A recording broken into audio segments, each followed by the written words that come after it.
I'm here at Conspiracy Con in Santa Clara, California. And this is an amazing event because people from all over the world come to talk about the news that you're not seeing in the news, the things that are actually happening. And I'm here with Douglas Dietrich, who has been a 10-year research librarian for the U.S. government and in charge of document destruction, which means he's been privy to a lot of information. Douglas is also a featured speaker at the UFO Con, which is coming up this year. And he's going to be talking about the Japanese and Roswell. Now, a lot of people know about Roswell and the UFO stories from Roswell, New Mexico. Right. But the connection between the Japanese and Roswell, that's something that people aren't going to have heard about. I know I haven't heard about it. Right. Well, the government's made sure that you haven't. And a lot of this had to do with the psyops of Colonel Aquino, who was the officially recognized satanic chaplain of the U.S. Army. He was actually in Vietnam in 1968, and in 1969, Sergeant Melvin Brown started to talk about the bodies he had spotted at Roswell. That was the year that men landed on the moon. Colonel Aquino got called back by the United States Army, and he was told that this was an Army problem because there was no such thing as an Air Force. Back in those days, there was a U.S. Army Air Corps that was dealing with Japanese prisoners of war at Roswell, at other sites, where they were trying to torture them into deploying unconventional weapons that were built by the Japanese that the Americans literally could not bodily fit into.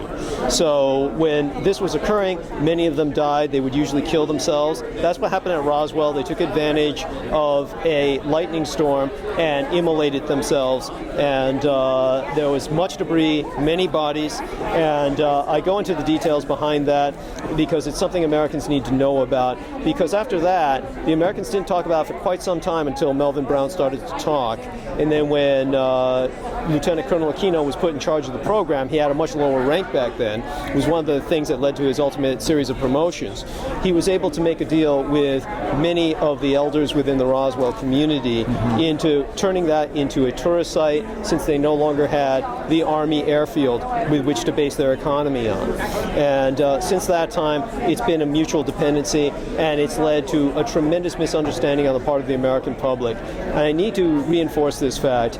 All of the jet pilots that are piloting those planes in Independence Day, it's not CGI. Those are real planes with real pilots. All of the Marine Corps airmen who are piloting those helicopters in the Battle of Los Angeles, again, not CGI. Those are real Marines in those helicopters.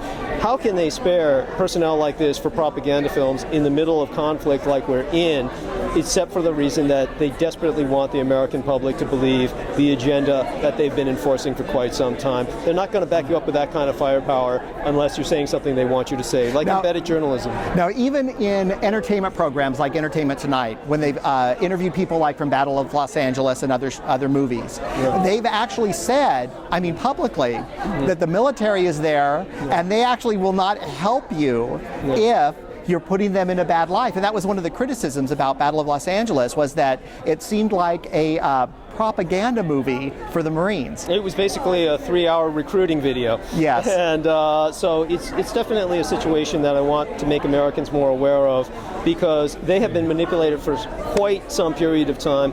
One of the things that Colonel Aquino emphasized was that, unlike the Japanese or other ancient cultures who have their own mythology, the Americans did not have a mythology of their own. So what he did with the Roswell Project was he created an American Prometheus who brought down fire from the heavens and gave the Americans a high level of technology.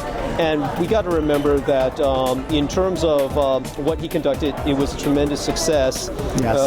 On the basis of his cynicism. And for a moment I was going to say something, I forgot what. Well, you know, this is so much information. There is so much. You know, I have listened to Douglas in different events, speaking actually for hours, because you have this great, tremendous presentation with so much information.